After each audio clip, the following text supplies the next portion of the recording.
Wakachukua hiyo mavi ya huyo mama. Nakwambia walinipea mavi hiyo kasuku ya kilo 2. Unajua hiyo kasuku ya kilo 2? Mimi hapo ndio nilijua mavi ni kali. Nisijua mavi ni kali. Acha niseme hapo walinilepu. Wakiwa wangapi? Walikuwa 6. Wakanilepu. Wakimaliza walikuwa wananiambia ati tukaue. Wakaanza kunirusha vidole, mikono hivyo. Walikuwa wanasema juu waliniuliza wewe ni mgonjwa? Nikamwambia mimi ni mgonjwa. So mkilala na mimi ni mgonjwa ukimwi. So unaona sasa walikuwa wanatafuta miti waniweke. Kunioa na yeye ni kama shetani nyingine. Acha nikwambie mateso baba. Kunichapa. Alafu huyo mzee alikuwa anataka kulala na mimi na huko nyuma. Juu ulitoroka kwangu, wewe lala na baba yako. Wewe unalala na baba yako. Akaita mama yangu akamtusi malaya na akaenda.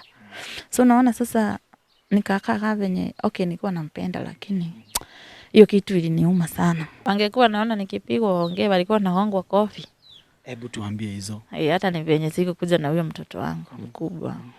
Alikuwa naongwa kofi, anaanguka huko. Kwa nini? Sijui, anasema achana na mama yangu. Na sometimes naona kama sijui ni kuroho ama nini, mimi sijui. I cannot take it for granted. Love that you show me, I cannot deny. What's up everybody? This is Director Samaritan 254 na kama kawa hapa ni Eastern TV. Before we start, make sure that you subscribe, comment and also share this video iweze kufikia as many people as possible. Thank you very much for always staying tuned. Thank you very much for always supporting our channel by subscribing. Na pia by those people who've been purchasing our merchandise, made a t-shirt or even a hoodie. Now, today I'm in these areas of kunaitwaje? Huku kunaitwa Nakuru, Njoro, side za Njoro na huku nini? Njoro, na tumepatana na madam ambaye anaitwa Joyce Wangare. Joyce Wangare is a mother of 4. Ni kweli? Na kuna story ambayo itaweza kukushtua kuhusu maisha yake, mambo ambayo amepitia. Alinipigia simu akaniambia anataka kuja tuongee. Nikuja tuongee, na without hesitating I traveled all the way from Nairobi nikakuja hapa Njoro tuweze kupiga story na yeye. Na guys, stay tuned from the start of this story until the end. As you can see, kunataka kunyesha, so we hope that by the time tunamaliza hii interview maybe kutakuwa kumenyesha. Sasa Joyce, Poa sana. Okay. Kwa watu ambao hawakujui, weza kujitambulisha kwenye Eastern TV. Kwa majina naitwa Joyce Wangare, ama mama ya watoto 4. Nilisikia ulituambia kwamba uko na story of your life. Maisha yako venye yamekuwa, unaweza tuelezea story yako ilianzia wapi? Maisha yangu tuseme nikiwa mtoto mdogo kama miaka 12 hivyo. Kwetu tulikuwa na nguvu ya kushomeshwa. Kama tulikuwa tumezaliwa kama watoto 16, wa 6 wakakufa, tukambaki 10. So mimi ni wasamba kwetu. So mama yangu angeweza kutusomesha na baba yangu hakukuwa job. Sasa kuna mama mmoja aliomba mama yangu niende nikae kwake anisomeshe. Siku yenye nilienda kwake, siku moja tukiwa kwa nyumba, wakora wakakuja.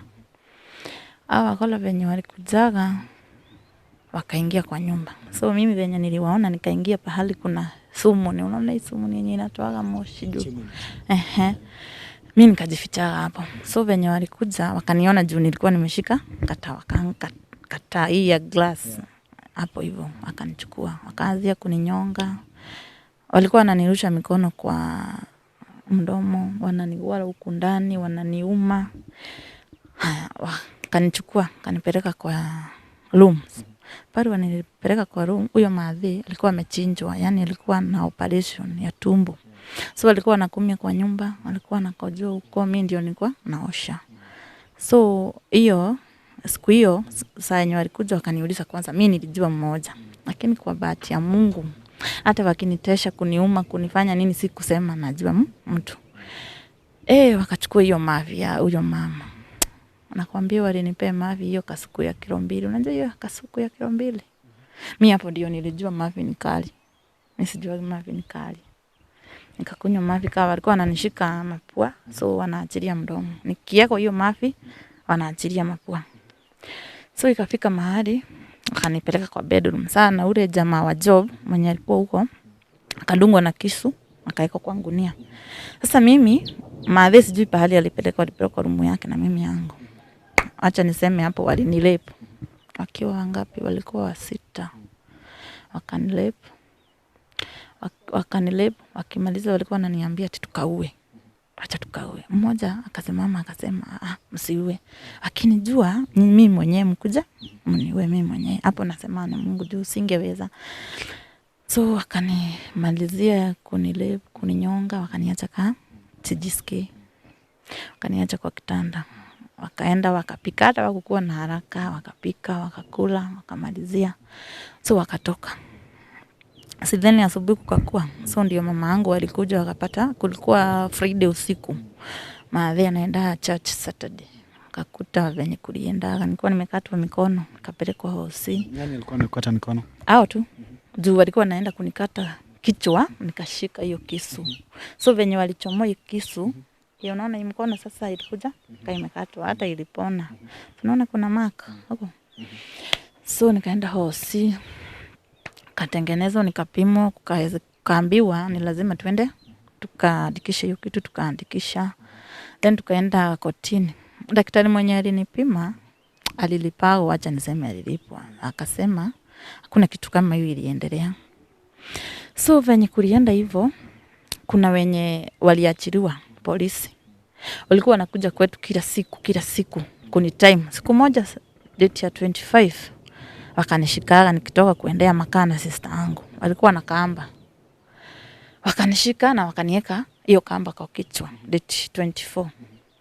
Huyu naye sister yangu venye aliona nikishuha kwa mti akakimbia nyumbani kama anapiga nduru, akaitana watu wakakuja, nikatolewa kwa mti. Baba yangu alisikia vibaya sana. Akauza hiyo samba, akauza shule. Venye aliuza kama 250. Hata hakupewa title deed. Hata saa hiyo title deed haijatoka. Juu ya nini? Juu walikuwa wanakuja kuniua juu. Walikuwa wamejaribu mama yangu alipwe ndio waachilie ile kesi. Mama yangu akakataa. So tukatoka hapo, katoka hapo. Madhe akapelekwa Nairobi. Sasa unaona mimi nimebaki sikusoma by the way. Mimi nikaacha sasa sikusoma. So kutoka hapo nikaolewa. Amsema nyari nioa. Kunioa na yeye ni kama shetani nyingine. Acha nikuambie mateso baba. Kunichapa. Alafu huyo mzee alikuwa anataka kulala na mimi na huko nyuma. Nikikataa. Hataki mbele. Unajua alikuwa ile fani ya pono. Alikuwa mfani wa pono sana na sikuwa najua. Ukikataa kulala na yeye na nyuma anakuchapa kama ubo. Unaona? So unajua mimi ni mjinga, sikuwa najua kuna lafu ya ukweli na lafu ya uongo. Juu mimi sikuwa nimeambiwa na mtu mwingine hiyo kitu. So mimi nikavumilia, tulikaa almost miaka 8 akinichapaga hivyo. So hiyo siku nilitoka huko, alikuwa aniue usiku. Juu alikuwa na ile kisu ya side bill. Unaiona? So alikuwa anailalisha, unaona hii kwa mattress hapa. Juu kwa pillowcase alikuwa anaweka hapo. So kuna siku moja alijaribu kunifanya hiyo kitu, nakwambia niliumia, sikudanganya. Okay, tukaenda polisi. Hiyo kitu tukakaa chini kama wazazi, polisi akaambiwa hiyo ni vibaya, but hakuacha. Akaendelea. So mimi hiyo siku alikuwa niue. Junior nilizalia watoto wangapi? 3. Alikuwa niue. Huyo ni mba yangu mmoja akasikia hiyo story. Ndio akakuja kwa mlango. Sasa huyo jamaa akaachana na mimi. Na mimi venye niliona aliachana na mimi nikatoroka. Venye nitoroka nikakuja home. Hata nilipewa lift na watu wa gari na watoto wangu. Nilitoka na gumboot. Unaona mashamba? Katoka na gumboot nikakuja home. Venye nilikuja home. Sasa yeye alikaa kama miezi 2 akakuja. Akakuja. Tulikuwa nyumba yetu ilikuwa ya mbao. Ilikuwa ya room ngapi? 3. Hii ya wageni sitting na bedroom ya fadhi. So venye alikuja, akakuja akaniambia ati, "Wewe juu ulitoroka kwangu, wewe lala na baba yako, wewe kuwa unalala na baba yako. Akaita mama yangu akamtusi malaya na akaenda. So naona sasa nikakaa venye okay, nilikuwa nampenda lakini hiyo kitu iliniuma sana. Alikuja akachoma nyumba tukiwa tumelala. Hata ni Mungu tu. Unaona ile hapa kama hapa akachimba akamwaga petroli akaweka kiberiti. So baba yangu akiwa amelala akasikia hiyo harufu ya moshi. Sinia aliamuka akatuamsha. Hiyo nyumba ikajaribu kumwagiliwa maji, ikawaka yote. Ikachomeka yote, ikaanguka. Unajua petroli ukiweka maji labda upoesha na mchanga ndio ipoe. So ndio nikaona hapo hakuna maisha. Mimi nikatoroka, nikaenda kwa sister yangu hapa Gilgil. Unaona tol? Hapo ndio nilikuja kuuza hii maziwa ya barabara. Hii dark inaitwa hii ya carton ya kukibisha gari. So hapo nikiwa kwa hapo barabara kukibisha, sasa hiyo niko na watoto 3. Wenye nimetoka nao. Madhi na yeye akajadi wakaanzia kumkujia home. Ajua alikuwa anasema madhi ni yeye anakataa nirudi. Sasa madhi akaanzia kukibishwa akatoroka kwa sister yake mwingine anakaa Nyahururu. Unaona mimi nimekuja kwa sister yangu Gilgil nikaanzia kufanya job. So venye nilianzia kufanya job ili ni hustle juu ya watoto wasome na nini. Okay. Sijui alinionaga aje akiwa kwa gari akanitumania wakola. Sasa ndio hapo wakanichukua akapeleka mimi kwa Gilgil. Unaona hii siweji ya Gilgil? Hapa siwe. Akanipeleka huko. Nakwambia walinitandika. Nasikia kutandikwa. Walinitandika. Wakanitandika, wakanitoa manguo. Wakaanza kunirusha nini? Unaona hii usiogope, ongea tu. Wakaanza kunirusha vidole, mikono hivyo. Walikuwa nasema juu waliniuliza wewe ni mgonjwa? Nikamwambia mimi ni mgonjwa. So mkilala na mimi ni mgonjwa ukimwi. So unaona sasa walikuwa natafuta miti waniweke.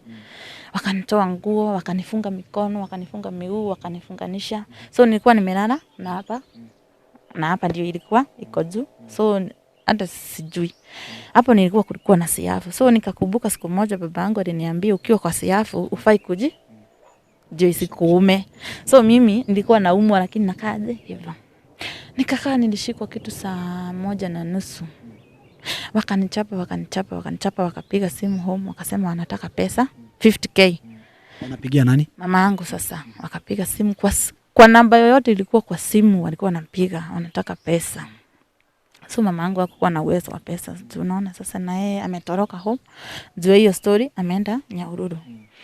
So venye waliona ni ujinga, wakanichapa. So walikuwa wameamua juu, walikuwa wamenifunga kitambaa kwa uso sasa wanikate shingo.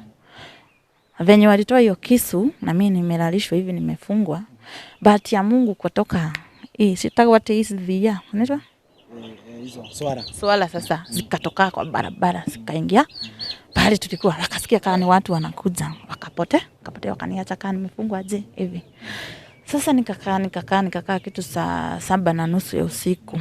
Sijisikii wamenitandika juu nilikuwa nimejaa madamu, madodi hivi yani nimefura kila mahali niko uji. Sina viatu, sina nini. Wakaniacha. Mmoja kurudi, venye alirudi akakuja. Kwani sasa unajua nilisikia tu alichomoa hiyo kisu. Akasema wewe Gasia hii utakufa, na akapiga simu akasema unaona siweji ya pahali kesho mkujie mwili ya mtoto wenyu hapo.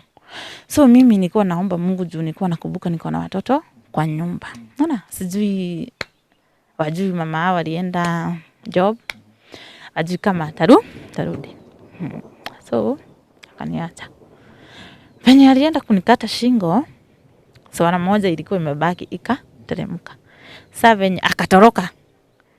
Na mimi saa nilijisikia sasa saa hiyo unaona nimesikia amesema mwili yenu mkujie siweji pahali.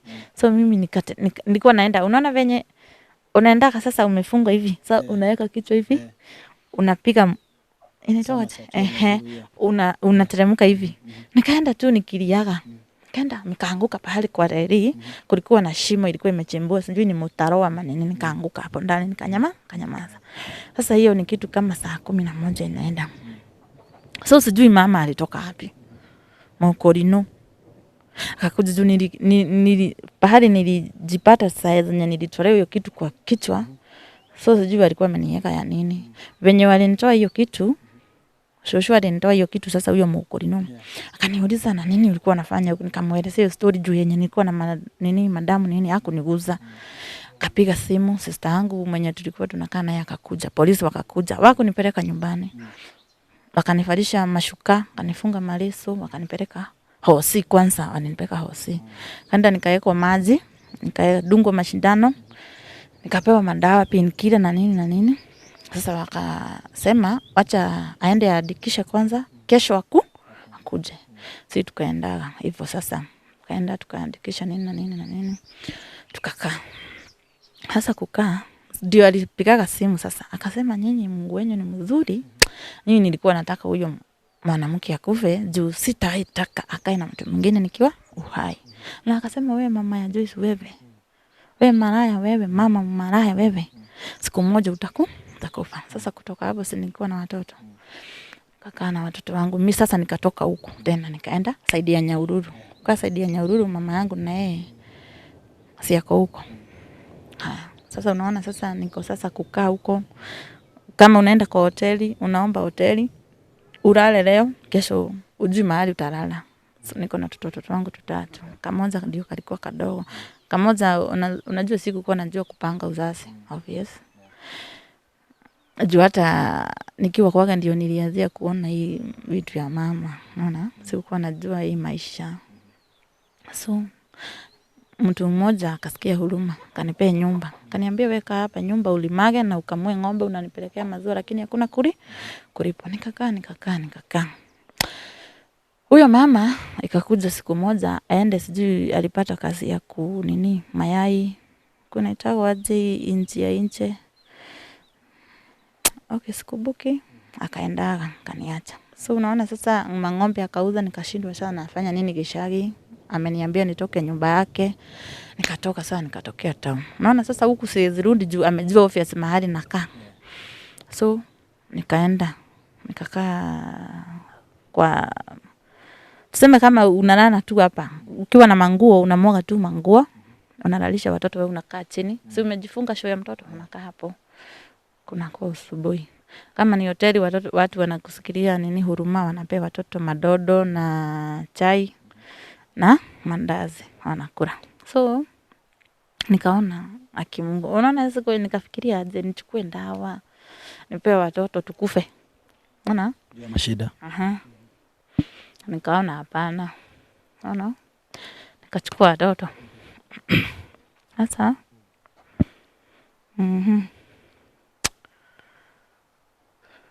Yonge tu ndio itoke kwa roho.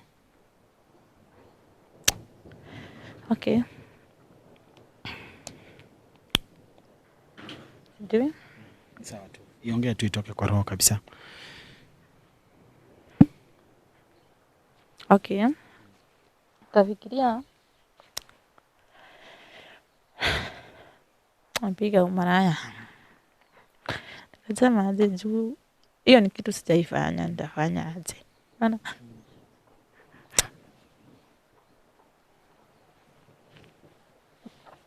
okay. Sawa tu mama. Sawa. Angalia Yonge itoke kwa roho kabisa. Yonge itoke kwa roho. Usiogope kuongea.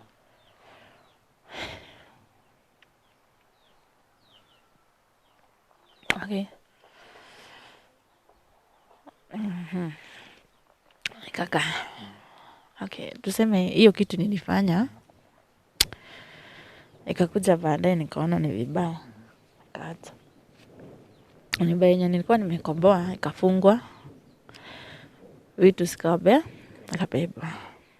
So nikaona sasa hapa hakuna maisha, unaona? Nikakaa kwa street tu. Mama yangu sasa simwambii juu naona mahali yako ako na stress. Baba yangu amebaki Gishagi. Mimi niko na watoto, sitaua watoto. Okay. Nikakaa nikitafuta tu chakula, mtu akikuja akiniambia hata ulikuwa unakaa na mtu akikupea 20 bob ya watoto unakubali juu una So Mungu ni mzuri juu sikungojeka. Okay, nikatoka hapo. Nikakaa. Nikarudi. Nikapatana na mama. Huyo mama kaniambia, wewe mama usijiue na usiue watoto, wewe fanya aje?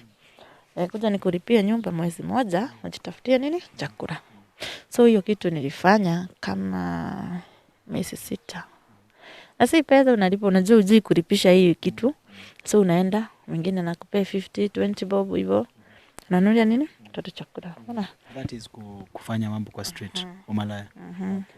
Lakini si ile ati town hivyo, ni kama tuseme unajificha juu hii kitu hujaifanya. Yaani uko na stress juu hii kitu uko kwa roho yako. Yaani Pesa mingi uliipata ni ngapi ukifanya hiyo mambo? Oh yeah. Mingi sana ni 100. Sasa hiyo ni wapi huko? Hii side ya, unaona hii side ya kunaitwa je, ukienda Wajohi. Pale kunaitwa Kona. Sijui kama unajua huko. Hapo Kona mbaya hapo. Sijui kama unajua hapo. Hapo. So mimi watoto wangu walichelewa kuingia shule. So naona saa hii walikuwa na miaka kama, waliingia shule wakiwa na miaka kama 7. Juu saa hii wa kwanza kuna 13, ya mwingine kuna 12. So saa hii tuseme kusoma wamechelewa mpaka saa hii wajaingia shule, lakini saa hii at least Mungu ni mzuri. Kuna mama mwenye alinilipia akaniambia, wewe ukipata kazi ulipage pole pole. So kuna mtu mmoja tu alisikia huruma, kanibaia, unaona hii kibuyu ya kahawa? Unajua? Kuzungusha kahawa. Huyo sasa ndio alinibaia. Hiyo ndio kahawa nini. Hapa ukiwa kwa sasa kwa hiyo nini street sasa, si ndio nilijipata na aka kasichana. Unajua sasa huwezi jua baba yake juu. Wengi. So hii kitu ilitopoka aje, ujui ilifanya aje. Sasa unaona? Akapata kasichana kadogo. Ulifanya bila protection? Ama ulifanya na protection ikatoboka ama alitoa? Acha niseme hiyo ni Mungu tu. Juu ni kama unajua sasa akiweka ukiwa na shida hakuna kitu huwezi fanya. Unajua sasa ufanye kama ni kukufa ukufe, kama ni kuishi uishi. Lakini sikungojeka, hiyo naambia Mungu asante. Sasa unaona nikajipata na huyu mtoto, nikafikiria ni uwe ama nitoe mimba ama nifanye. Na nikajaribu nitoe. Na nikagojeka sana. Although hakutoka. Lakini nilibreed mpaka siku ya kupewa mtoto. Juu hata unajua ilikuwa ina nguvu juu ya ile kuchokora, kuweka nini, kukunywa madawa nini. So mama yangu siku moja akaniambia, ukitoa hiyo mimba usiwe niita mzazi wako. So hiyo kitu nikaacha. Nikapata mtoto. Pata mtoto si nikapewa chakula. Sasa unaona mtoto saa hii ni mkubwa. So saa hii na hazo na hiyo kibuyu. Ndio unaniuliza ni nini miguu. Unaona saa zingine unatoka usiku juu na kanyanga wapi, unaanguka. Sasa unafanya biashara gani? Saa hii nasururisha kahawa. Kwa tuseme kwa town ukipata 200 ama 100 unakula. Saa hii tunakaa na mama mwingine. So juu saa hii unaona labda sasa nidhukume tafute nyumba nikoboe. So unaona saa hii sina hiyo uwezo. Watoto wajasoma bado, lakini kuna mwenye alinipia nusu. Naingia nikipata hiyo na kibuyu, nikipata hiyo pesa napeleka wapi? Namrudishia kidogo kidogo. Sasa ndio hiyo life yangu naona kama na sometimes naona kama sijui ni kuroho ama nini, mimi sijui. Sijui. Kwa nini unasema hivyo? Juu ukijaribu kitu ukujagi. Unafeel ni kama ulirogwa. Naona hivyo. Sasa nikuulize Wangari, now that haya mambo yote yalifanyika, mzee wako alikuwa anatakanga kukuua, kukufanyia hizo vitu zote. Sasa hivi mnaongeanga? Hatuongeagi, hata sijaimuona. Hajai kutumia message ama? Hata juu alijuaga anatafutwa. So hakukuwa na kana line ya Safaricom, alikuwa na Airtel. Akipiga leo ama akifanya kitu leo anachange. Anaenda anapigia kama Nakuru ama anafanyia mambo zake Nakuru. Akitafutwa anaonekana alikuwa Nakuru, lakini hajulikani mahali ako. So hivyo ulimreport? Tulireport. Akatafutwa hakupatikana. Una hii kitu ya kusearch mtu inaitaka waje kwa polisi. Kumtrack. Yeah, huko kwa CID. Hakupatikana. Juu akipiga leo hapa, anapigia wengine Nairobi, anapigia wengine Nakuru hivyo. So hakupatikana mpaka leo. So naona saa zingine nakaa wasiwasi juu hujui mnaweza patana ama sijui. Na haja yake ilikuwa gani? Mimi naona haja yake alikuwa sasa ni yani nisiwahi kuwa na mtu mwingine. Anasikia wivu. Nisiwahi kuwa na mtu mwingine. Na mbeleni ulikuwa umeona dalili zozote yeye kufanya hivyo? Sikuiona. Alikuja baadaye. Alikuwa anakunywa bangi, pombe, na kutembea na hawa watu wadogo. Sana hawa vijana wadogo. So mimi na alikuwa anauza bangi by the way. Alikuwa anauza bangi kwa nyumba. Kuna mtu wako pale na pengine angependa kukureach ama kukufikia, anaweza kufikia through nini? Simu yangu tu. Unaweza sema namba? Unajua wewe ndio unajua kama security ni mbaya kwako, kama unaona ni vibaya ukipatiana namba yako. Unaweza sema. Juu mimi naona kama Mungu ameninini hiyo masiku yote mpaka saa hii hajaachana na mimi. So namba yangu naweza peana 0716 433 752. Rudia tena hiyo namba. 0716 433 752. Kuna mama ambao wanapitia mashida kama yako, unaweza wa encourage aje? Mimi naweza waambia tu waogope Mungu. Juu kama si Mungu saa hii tungekufa kitambo na watoto wangu, tungejiua, tufanye mambo mengine, lakini yote ni ya Mungu. Anapenda watoto mzee? Baba wa watoto? Sina mzee. Anawapenda? Sina mzee mimi. Na alikuwa anawapenda ama watoto hakuna wake? Kai. Wangekuwa naona nikipigwa waongee, walikuwa naongwa kofi. Hebu tuambie hizo. Hata ni venye siku kuja na huyo mtoto wangu mkubwa. Alikuwa naongwa kofi, anaanguka huko. Kwa nini? Sijui, anasema uachana na mama yangu. Wazazi wake wakimuuliza alikuwa anasema ati unajua mahali nilimtoa? Hujui mahali nilimtoa. So muachane naye, ananirushia manguo nje. Naye mama yake anachukua ananirudishia kwa nyumba. Sasa mimi nikaona sijui. Guys, we had none other than Wangari, na ameweza kutupea story yake, and it's a very sad story of her life, and right now she's selling coffee kwa street. Kama uko pale maybe ungependa kumreach, maybe kusupport biashara yake, maybe pale kuweza kuboost biashara. Unaweza penda hiyo biashara yako ikuwe boosted. Kama unataka kufanya nini pengine? Mimi yenye nataka kufanya, nataka kwanza watoto wangu wasome, juu ni waelefu sana, wanakuja number 1. Hiyo ndio naonaga naweza wape kwa maisha yao. Unaona sina shamba, hawana baba. So hiyo ndio naweza wape. Second, niweke tu kajob kadogo, hata kama nikuuza hiyo kahawa, mikate, mayai hivyo. Iko sawa na mimi. Thank you very much for your time. Guys, if you're there and you'd like to support her business, the number to call in is hiyo inapita kwenye screen. 0716 rudia tena 752. 0716 433 752. Guys, until next time, tumekuwa hapa Nakuru uku side za Njoro. Until next time, we are out. Peace. Love that you show me, yes, that I cannot take it for granted. Love that you show me.